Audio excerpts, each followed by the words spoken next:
Heading डालिएगा cause of instantaneous current.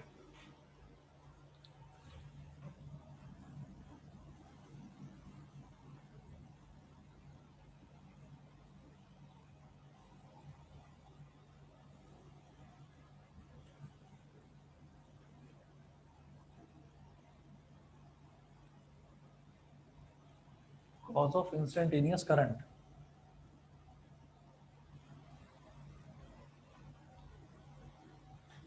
ठीक है, इसमें पहले थोड़ा सा आप नोट करेंगे, उसके बाद एक्सप्लेन करता हूं। लिखेंगे although the drift speed of electrons is very small,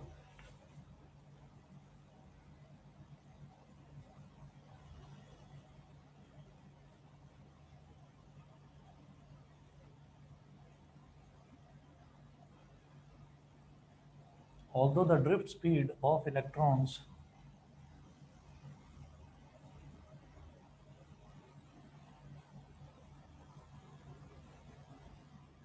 although the drift speed of electrons is very small, typically 1 millimeter per second, is very small, typically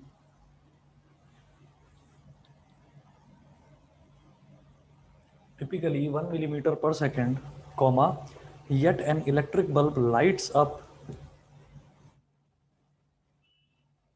yet an electric bulb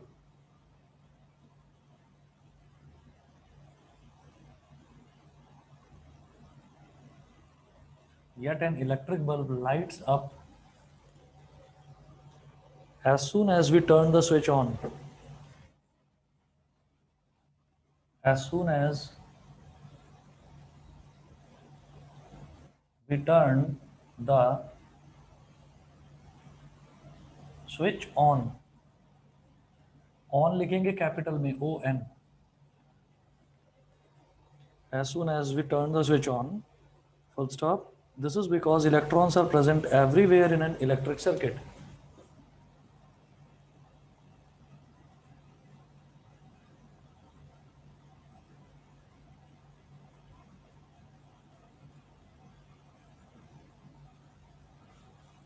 This is because electrons are present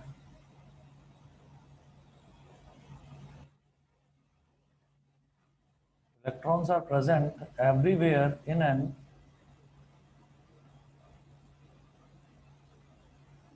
electric circuit.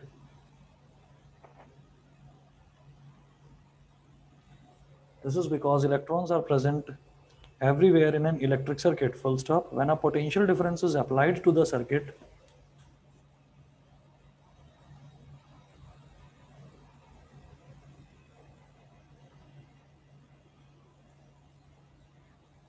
when a potential difference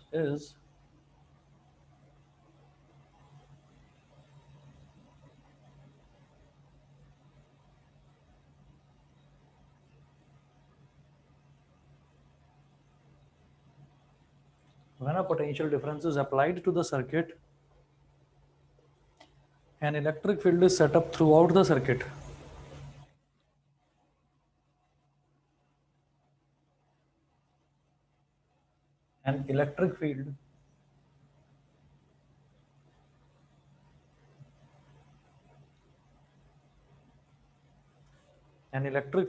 up throughout the circuit.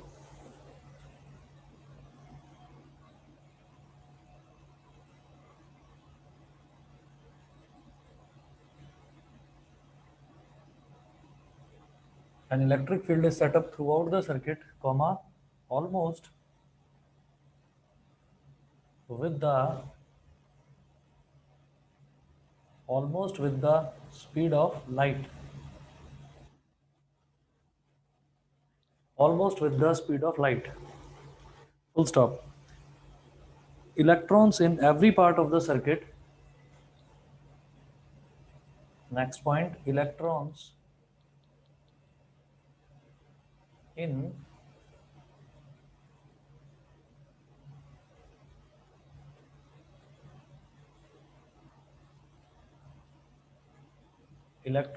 every part of the circuit begin to drift under the influence begin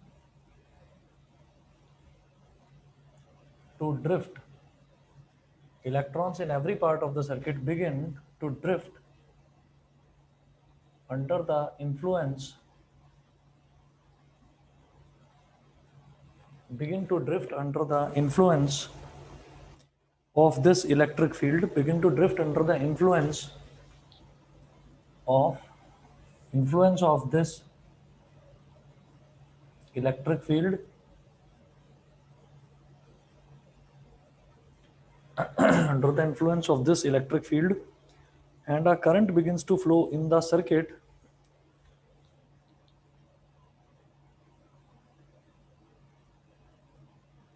and a current begins to flow and a current begins to flow in the circuit almost immediately.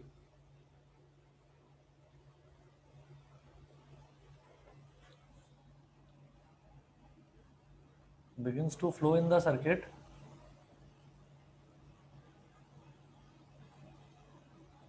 almost immediately.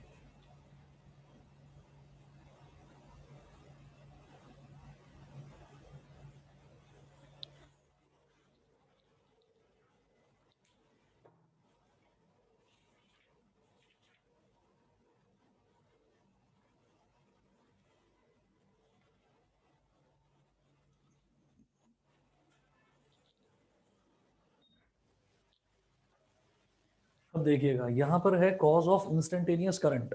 Instantaneous current का मतलब ये है कि जैसे ही मैं switch on करता हूँ वैसे ही करंट पूरे के पूरे सर्किट में फ्लो करना शुरू कर जाता है। ठीक है, हमने ये भी आपसे डिस्कस करा था कल कि अगर मान लीजिए हमारे पास इतना लंबा वायर है कि मैं यहाँ पर बैठा हुआ हूँ और यहाँ से दिल्ली तक एक वायर जा रहा है, तो मैंने अगर स्विच यहाँ पर ऑन करा तो दिल्ली में अगर एक बल्ब कनेक्टेड है तो वो बल्ब वहां पर ऑन हो जाएगा और इंस्टेंटली ऑन होगा, उसको टाइम नहीं लगेगा।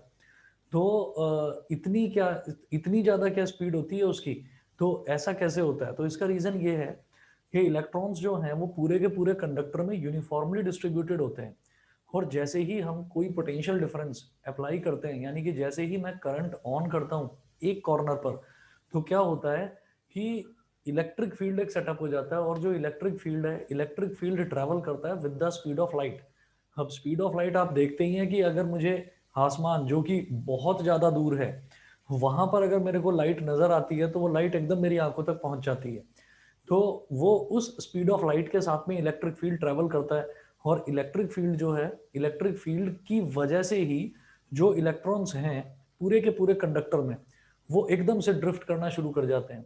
तो इसी वजह से हम ये बोलते हैं कि जैसे ही हमने स्विच ऑन करा वैसे ही पूरे के पूरे कंडक्टर में करंट एकदम से फ्लो कर जाती है, और स्विच ऑन करते ही एकदम बल्ब ऑन हो जाता है, उसको टाइम नहीं लगता बिल्कुल भी।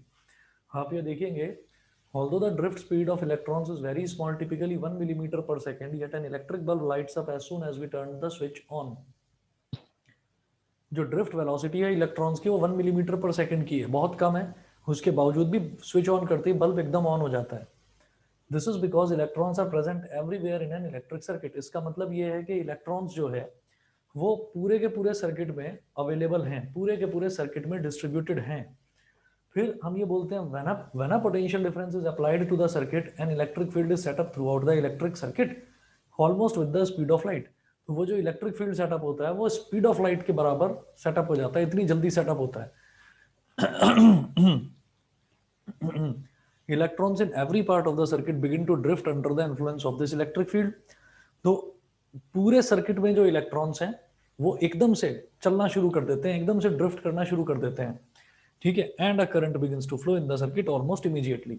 तो जैसे ही इलेक्ट्रिक फील्ड सेटअप हुआ, इलेक्ट्रिक फील्ड को सेटअप होने में कितना टाइम लगा? स्पीड ऑफ लाइट के बराबर 3 इंटू 10 की पावर 8 मीटर पर सेकंड स्पीड ऑफ लाइट है। तो यानी कि एक सेकंड में 3 इंटू 10 की पावर 8 मीटर, इतना इतना लंबा डिस्टेंस वो ट्रेवल कर जाएगा इलेक्ट्रिक फील्ड। और जब इलेक्ट्रिक फील्ड इतना ज्यादा डिस्टेंस ट्रेवल कर जाएगा एक ही सेकंड के अंदर अंदर, तो आप समझ जाइए कि वो 3 इंटू 10 की पावर 8 मीटर जो है वो पूरी की पूरी लेंथ में एकदम से इलेक्ट्रॉन्स भी ड्रिफ्ट करना शुरू कर जाएंगे। और जब इलेक्ट्रॉन्स ड्रिफ्ट करेंगे तो इलेक्ट्रॉन्स के फ्लो को ही तो हम करंट बोलते हैं, तो करंट फ्लो कर जाएगा। सभी को क्लियर है बेटा? सभी को क्लियर है ये? Yes sir. ठीक है।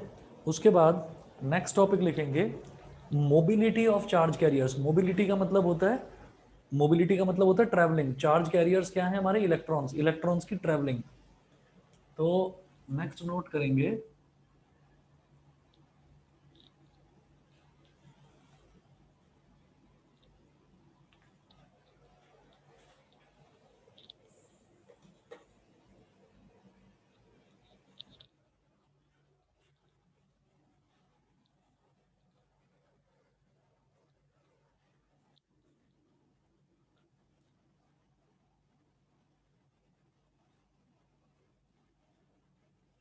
Mobility of charge, mobility of charge carriers.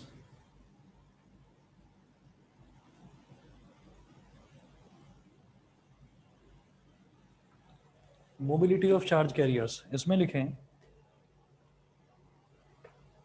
The mobility of a charge carrier is the drift velocity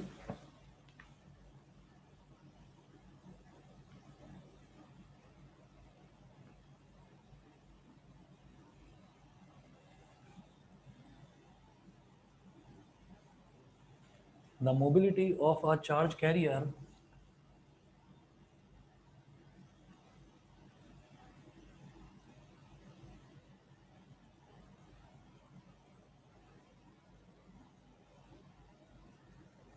the mobility of a charge carrier is the drift velocity acquired by it in a unit electric field. The mobility of a charge carrier is the drift velocity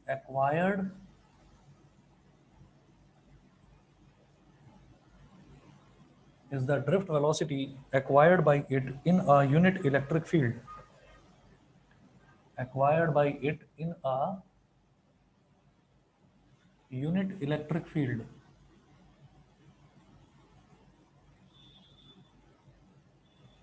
Full stop. It is given by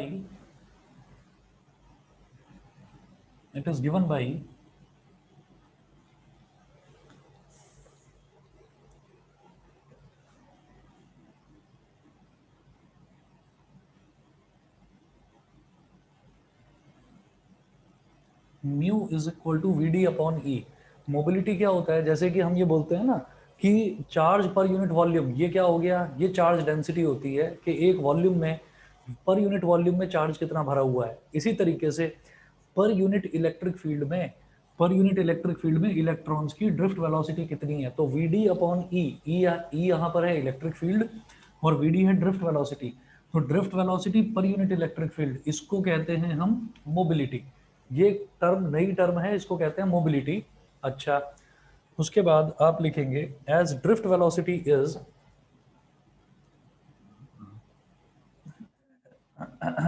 as drift velocity is drift velocity का formula लिखेंगे। हमने electron के case में तो हमने लिखा था कि माइनस ई ई टाउ अपॉन एम, ये हमारी ड्रिफ्ट वेलोसिटी थी इलेक्ट्रॉन के केस में। यहाँ पर मैं बात कर रहा हूँ बेटा मोबिलिटी ऑफ चार्ज कैरियर्स। अब चार्ज कैरियर आपका पॉजिटिवली चार्ज भी हो सकता है, नेगेटिवली चार्ज भी हो सकता है। तो मैं यहाँ पर ये बोलूंगा कि Q E tau upon M. तो ये एक जनरल फॉर्मूला हो जाएगा ड्रिफ्ट वेलोसिटी का, चाहे फिर वो पॉजिटिव चार्ज के लिए हो, चाहे फिर वो नेगेटिव चार्ज के लिए हो। Drift velocity is Vd is equal to Q E tau upon m। Q E tau upon m। यहाँ पर अगर Q की वैल्यू हम प्लस का E लिखेंगे तो वो प्रोटॉन के लिए हो जाएगा, माइनस का E लिखेंगे तो फिर वो इलेक्ट्रॉन के लिए हो जाएगा। ये जनरल फॉर्मूला हो गया drift velocity of charge carriers का। तो Vd is equal to Q E tau upon m। It implies that mu is equal to, तो म्यू हमारा कितना हो जाएगा, यानी कि मोबिलिटी कितना हो जाएगा? Q E tau upon M. ये तो वी डी हो गया और अपॉन में ई था, तो ई से ई कैंसिल आउट हो गया, तो ये हो गया Q tau upon M. Q tau upon M for an electron,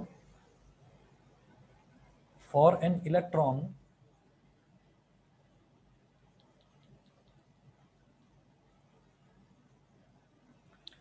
for an electron mu E is equal to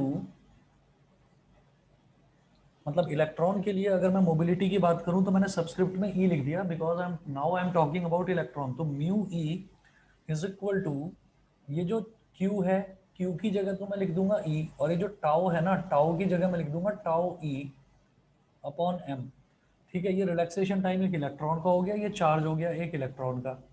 फिर एक नई टर्म है जो मैंने आपको हिंट पहले भी दिया था, उसका एक्सप्लेन अभी करता हूं दोबारा से। ये तो इलेक्ट्रॉन के लिए हो गया, फिर मैं बोलूंगा for a hole, for a hole, hole के लिए हम बोलेंगे mu H is equal to E tau H upon M, E tau H upon M. अब नोट करें, नोट करें यहाँ पर ये है कि मैंने इलेक्ट्रॉन का चार्ज भी प्लस ही ले लिया, और होल, होल क्या है, एक तरह से समझिए कि प्रोटॉन है। मैं अभी बताता हूँ आपको, मैं अभी बताता हूँ कि क्या चीज़ है, पहले नोट करें। The mobility of both electrons and holes are positive, the mobility of both electrons and holes, the mobility of both electrons and holes are positive. Mobility of both electrons and holes are positive, although their drift velocities are opposite to each other. Although their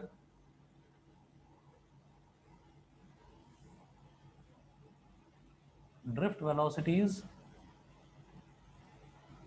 are opposite to each other.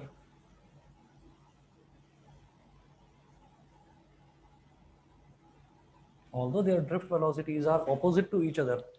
देखिए इसमें ना हमको एक चीज ध्यान रखनी होती है कि जैसे मान लीजिए हमने ये कहा कि एक इलेक्ट्रॉन है, मोबिलिटी क्या हो गया, the mobility of a charge carrier is the drift velocity acquired by it in a unit electric field. तो मोबिलिटी क्या है, मोबिलिटी किसी भी चीज के मोबाइल होने की एबिलिटी, किसी भी चीज के मोबाइल होने की, मोबाइल का मतलब होता है एनीथिंग विच कैन मूव।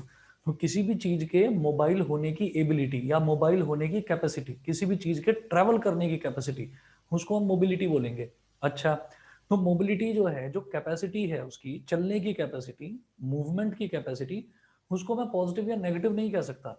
हाँ, उसकी डायरेक्शन पॉजिटिव या नेगेटिव हो सकती है। तो इसलिए जब मैंने इलेक्ट्रॉन की मोबिलिटी निकाली तो मैंने क्या करा, मैंने क्यू की जगह इलेक्ट्रॉन का चार्ज रख दिया ई, मैंने माइनस नहीं रखा उसको। माइनस का मतलब तो सीधा सीधा ये है कि उसका डायरेक्शन अपोजिट है ना।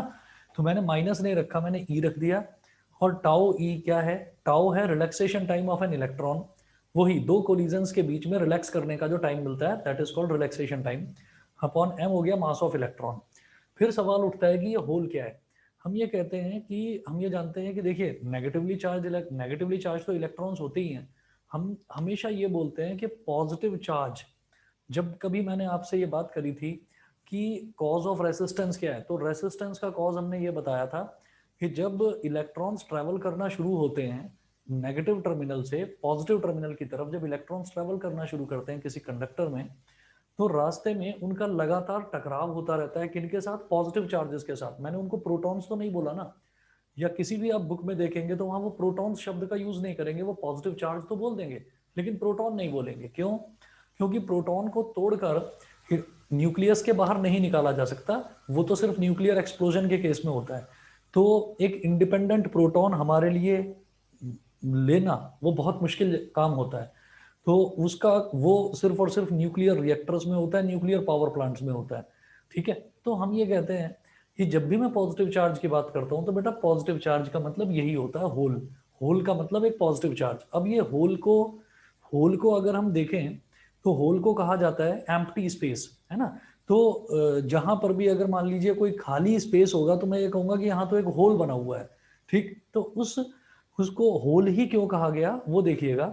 जब मैं ये कहता हूं कि यहाँ पर मेरे पास मान लीजिए एक एटम है सोडियम, तो सोडियम का एटॉमिक नंबर हमारे पास 11 होता है। तो जब मैं इसका इलेक्ट्रॉनिक कॉन्फ़िगरेशन करता हूँ ना, तो 2 8 और 1, तो एक इलेक्ट्रॉन इसने डोनेट कर दिया, ये एक इलेक्ट्रॉन डोनेट कर देता है। डोनेट करने के बाद हम ये कहते हैं कि इसके पास अब टोटल नंबर ऑफ इलेक्ट्रॉन्स पहले कितने थे, इलेक्ट्रॉन्स भी 11 थे और प्रोटॉन्स भी 11 थे। अब उसने एक इलेक्ट्रॉन डोनेट कर दिया तो इसके पास इलेक्ट्रॉन कितने बचे, 10। तो प्रोटॉन जो कि पॉजिटिव चार्ज होता है पार्टिकल, वो प्रोटॉन्स अब इसके पास एक एक्स्ट्रा है, एक एक्स्ट्रा है, तो इसीलिए 1+ इसकी वैलेंसी होती है। ठीक, क्योंकि उसने एक इलेक्ट्रॉन डोनेट कर दिया तो इलेक्ट्रॉन तो 10 बचे, तो प्रोटॉन है 11। तो जो पॉजिटिव चार्ज पार्टिकल हैं वो कितने हैं इसके पास, वो इसके पास नेगेटिवली चार्ज पार्टिकल से एक ज्यादा है। तो कुल मिलाकर हम ये कहते हैं कि अगर हमने एक इलेक्ट्रॉन डोनेट कर दिया तो उस पर पॉजिटिव चार्ज आ गया एक। तो वही कॉन्सेप्ट यहाँ पर है कि अगर कोई कंडक्टर है, मान लीजिए ये, और इस कंडक्टर के अंदर बहुत सारे इलेक्ट्रॉन हैं, तो अगर मान लो इस जगह से एक इलेक्ट्रॉन ट्रैवल करता है, इलेक्ट्रॉन ट्रैवल करता है, हम मोबिलिटी की बात कर रहे हैं तो इलेक्ट्रॉन ट्रैवल करेगा।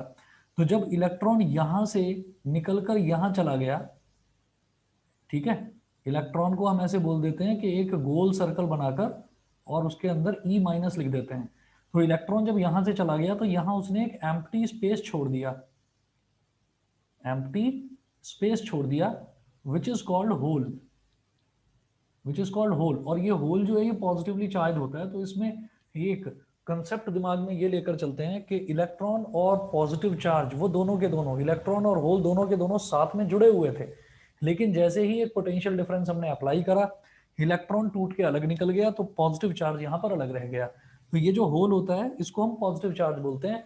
याद रखिएगा हमेशा कि जब भी मैं इलेक्ट्रिसिटी की बात करता हूँ, करंट इलेक्ट्रिसिटी की, तो इलेक्ट्रॉन्स के अलावा जब भी मैं पॉजिटिव चार्ज की बात कर रहा हूं that means I am talking about hole. सभी को क्लियर है? बताइए जी, सभी को क्लियर है? Yes sir. भाई बाकी बच्चे बताइए, सबको समझ में यस आ सर। गया इतना? हाँ, यस सर। Yes sir. चलिए जी ठीक है। तो अब इसमें हमें ये देखना है कि इसकी ऐसा यूनिट क्या होती है मोबिलिटी की। तो मोबिलिटी हमारा इलेक्ट्रॉन के लिए ये हो गया और होल के लिए ये हो गया। उसके बाद ऐसा यूनिट आप खुद ही बता सकते हैं कि क्या होती है। मैं ये मिटा रहा हूं पहले तो इधर।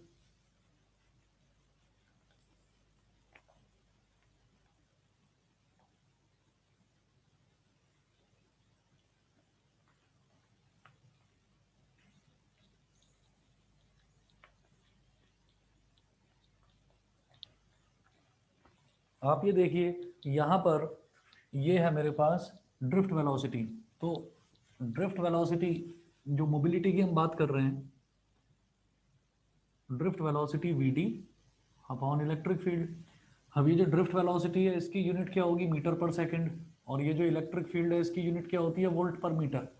ठीक है, तो आप करके देख लीजिए, मीटर पर सेकंड यानी कि metre upon second divided by volt पर मीटर, मतलब metre upon second multiplied by metre upon volt. भाई जब डिवाइड करेंगे तो ये रेसिप्रोकल हो जाएगा और इधर मल्टीप्लाई का साइन आ जाएगा। तो metre square per volt per second लिखेंगे ऐसा unit of mobility is metre square per volt per second. ये मोबिलिटी की ऐसा यूनिट है, metre square per volt per second. उसके बाद नोट करें next, relation between electric current and mobility for a conductor. लिखेंगे relation between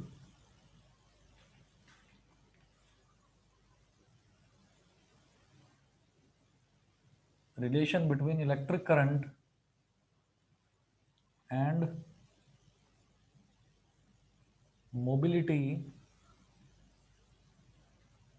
for a conductor. एक conductor में इलेक्ट्रिक फील्ड और ड्रिफ्ट वेलोसिटी का जिस तरह से हम रिलेशन देख चुके हैं, उसी तरह से इलेक्ट्रिक करंट और मोबिलिटी, इन दोनों का रिलेशन देखेंगे। तो नोट करें we know that in a conductor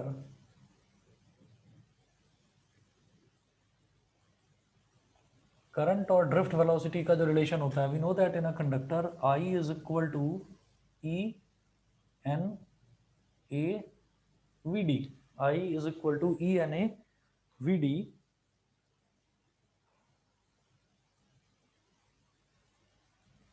but V D is equal to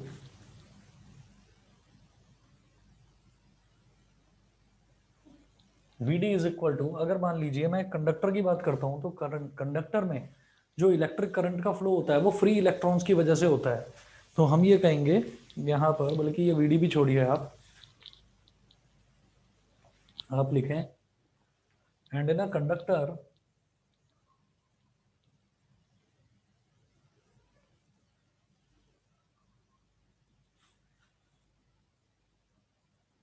current flows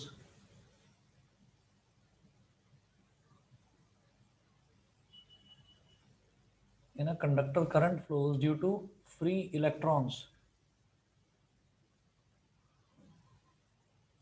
due to free electrons, तो इसका मतलब कंडक्टर में जो हमें मोबिलिटी का फॉर्मूला यूज करना है वो हम ये वाला यूज करेंगे, mu E is equal to E tau e upon m, या मैं बोलूंगा mu E is equal to we D upon e, बस. तो mu E is equal to we D upon e. ठीक है, मतलब मोबिलिटी जो होगी यहाँ पर वो मोबिलिटी फ्री इलेक्ट्रॉन्स की होगी मोबिलिटी. अच्छा, अब इस तरफ ये मिटा रहा हूं.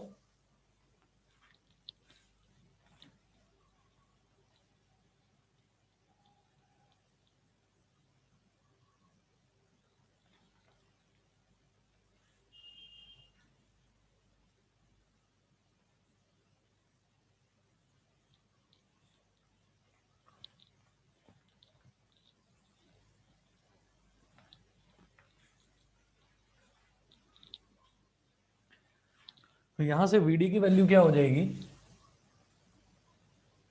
It implies that Vd is equal to mu e into E.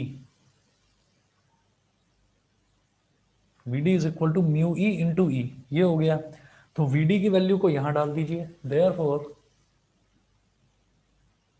I is equal to E N A, और Vd की जगह ये डाल दीजिए.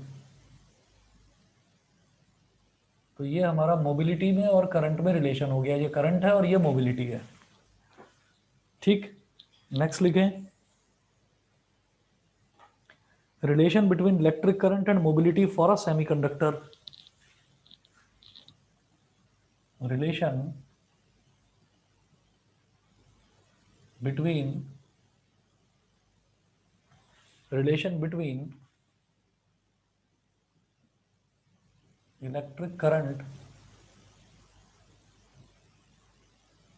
between electric current and mobility for a relation between electric current and mobility for a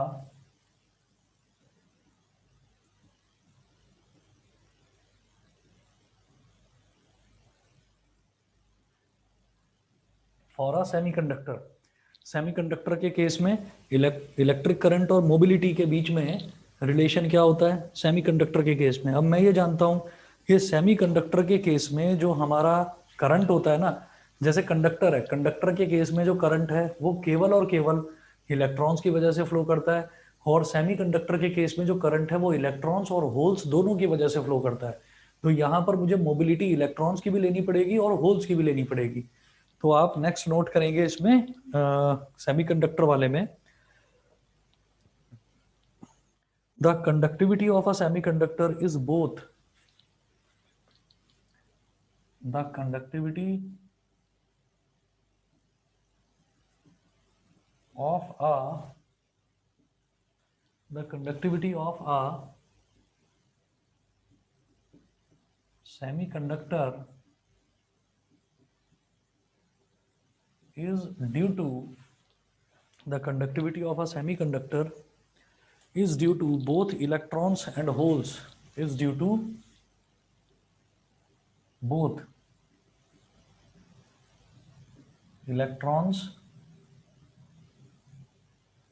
is due to both electrons and holes, full stop. So electric current in a semiconductor is given by, so electric current in a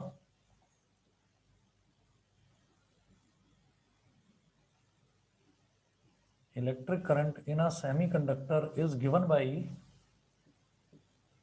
semiconductor में जो electric current है वो क्या होगा फिर,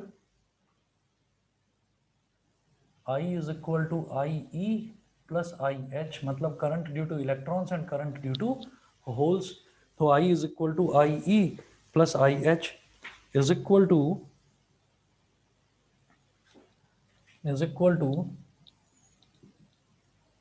ENA VE. यहां पर मैं ड्रिफ्ट वेलोसिटी ना बोलकर इसको बोल दूंगा velocity of electrons, ENA VE plus EPA VH. ठीक है, तो चार्ज ऑफ इलेक्ट्रॉन हो गया, ये हो गया number of electrons per unit volume.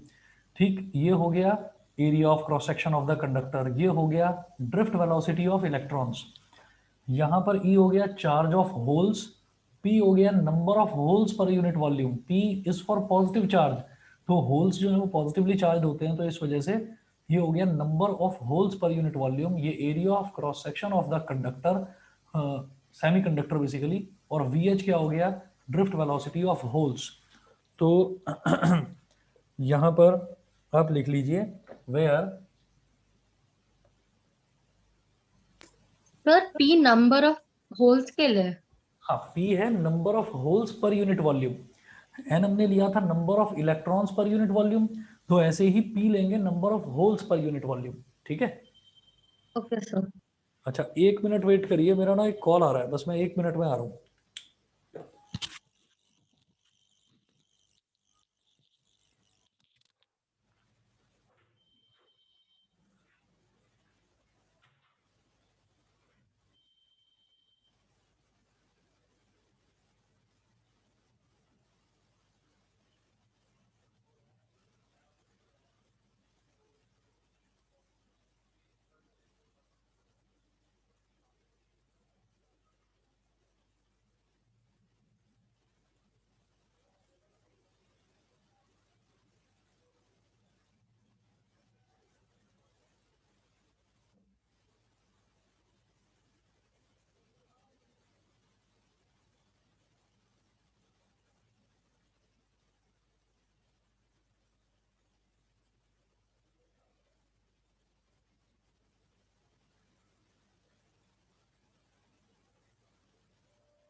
हाँ जी, तो यहाँ पर हम ये कहेंगे where N and P are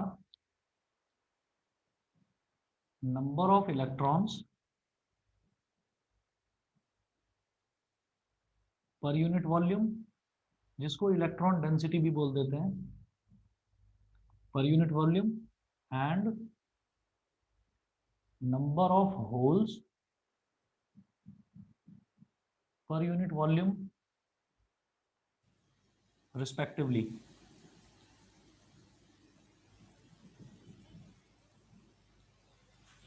बताइए जी, क्लियर है सभी को? एक सेमीकंडक्टर में दोनों की वजह से होता है ये, इलेक्ट्रॉन्स की वजह से भी और होल्स की वजह से भी.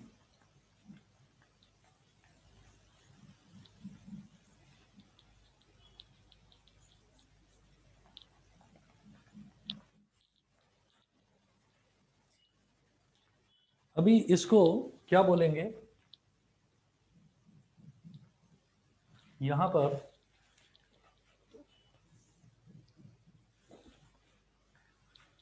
ENAVE, ठीक है। तो ये हमारा जो ड्रिफ्ट वेलोसिटी हो गया इलेक्ट्रॉन्स का, इसको मैं क्या बोल दूंगा, इसको बोल दूंगा म्यू ई इंटू ई, ठीक है।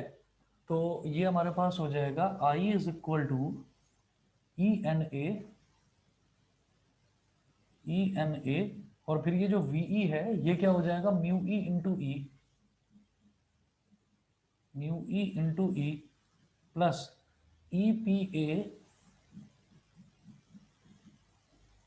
और जो वी एच है यानी कि ड्रिफ्ट वेलोसिटी ऑफ होल्स, ये क्या हो जाएगा, म्यू एच इंटू ई, म्यू एच क्या हो गया, mobility of holes into electric field.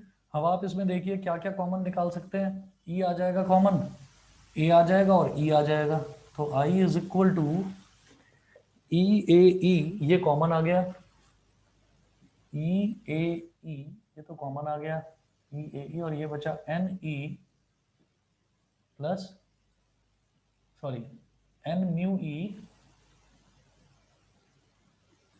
Plus p mu h. बताइए जी, सबको क्लियर है, सभी को समझ में आ गया? Yes, sir. हर्ष, वंशिका, सचिका, मिलन, तनिष्का, बताइए सभी को क्लियर है? Yes, sir. Aryan Dhingra clear है? sir. ठीक है जी, ठीक है बेटा। इसके बाद आप नोट करेंगे conductivity of a semiconductor, heading डालेंगे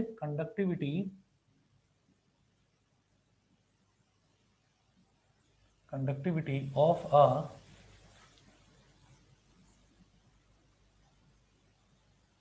semiconductor.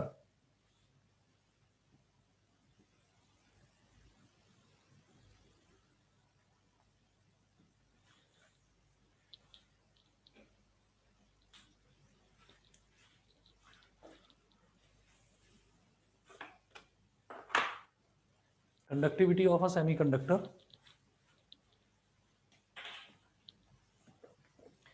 Conductivity of a semiconductor में लिखेंगे according to Ohm's law,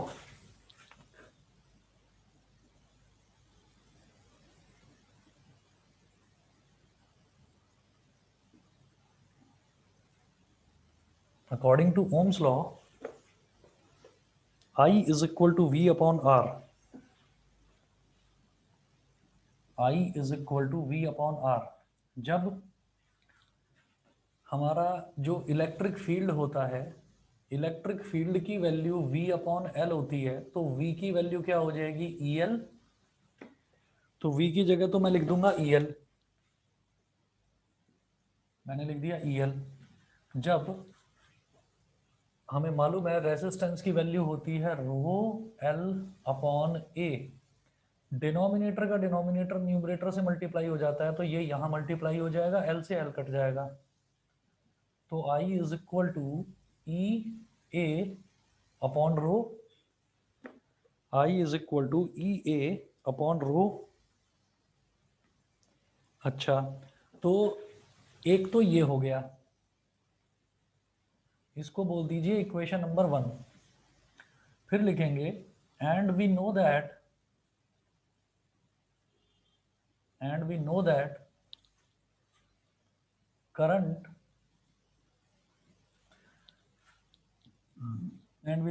current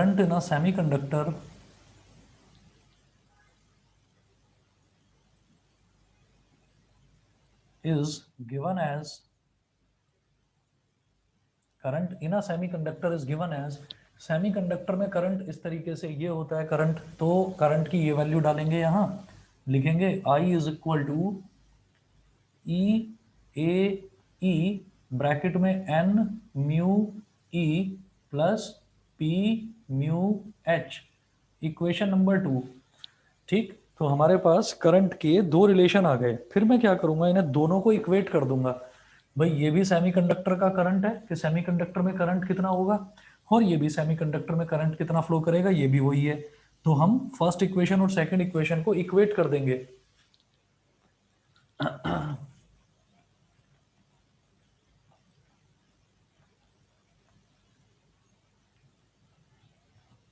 लिखिएगा इक्वेटिंग इक्वेशन 1 एंड 2। इक्वेटिंग मतलब दोनों को एक दूसरे के बराबर रखना। तो इक्वेटिंग इक्वेशन 1 एंड इक्वेशन 2, जब दोनों को इक्वेट कर देंगे तो हमारे पास ये आ जाएगा e A upon rho is equal to E a e multiplied by n mu e plus p mu h. ये हो गया, यहां से ए ई से ए ई कैंसल आउट हो गया। ठीक है, और फिर मैं क्या कहूंगा कि ये जो मेरे पास इधर बचा है ना 1 अपॉन रो, इस 1 अपॉन रो को ही तो मैं कंडक्टिविटी बोलता हूँ। ठीक है, जिसको हम सिग्मा बोल देते हैं। तो यहां पर हम ये कहेंगे कि since 1 upon rho is equal to sigma conductivity, therefore sigma is equal to small e into n mu e plus p mu h। ये हो गया हमारा कंडक्टिविटी ऑफ अ सेमीकंडक्टर। बता दीजिए बेटा, सब बच्चों को क्लियर है ना? यहाँ तक कितना क्लियर है? यस। ठीक है, उसके बाद नेक्स्ट टॉपिक नोट करेंगे, टेम्परेचर डिपेंडेंस ऑफ रेसिस्टिविटी। ये जितने भी छोटे छोटे टॉपिक्स करें हैं सभी को क्लियर है ना? कोई प्रॉब्लम तो नहीं? बता दीजिए ईशान, एकांश, दृष्टि, आर्यन डिग्गल, आर्यन ढींगरा, प्रबल, ऐश्वर्या, अभिनव, नो सर। सभी को क्लियर है? चलें आगे? Yes, sir. चलिए जी, ठीक है जी, ठीक है। चलो अब मैं नेक्स्ट देखता हूँ। नेक्स्ट टॉपिक है हमारा temperature dependence of resistivity. Heading डालेंगे temperature dependence of resistivity.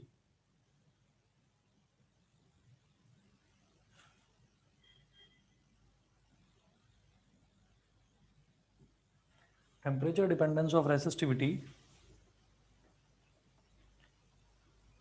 The resistivity of any material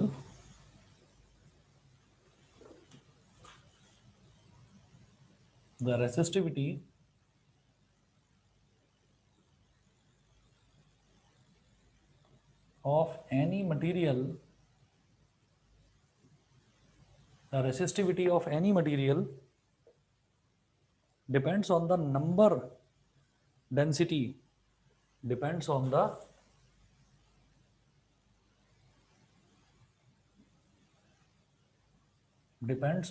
number density, मतलब स्मॉल n। ये क्या होता है? Number of electrons per unit volume.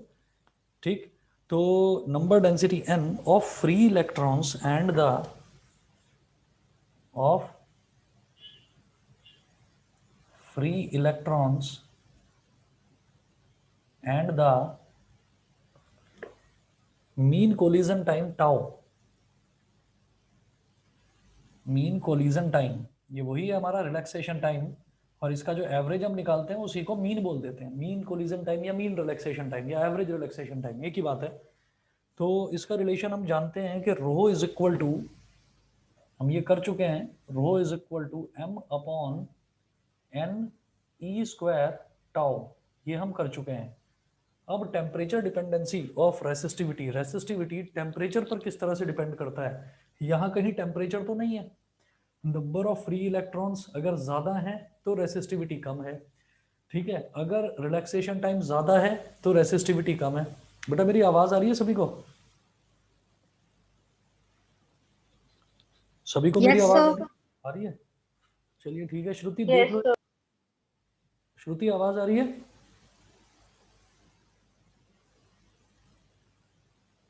बेटा पता नहीं, बाकी बच्चों को तो आ रही है, तुम्हें नहीं आ रही, क्या बताऊं? अभी तक आ रही थी, अभी अभी आनी बंद हुई है क्या?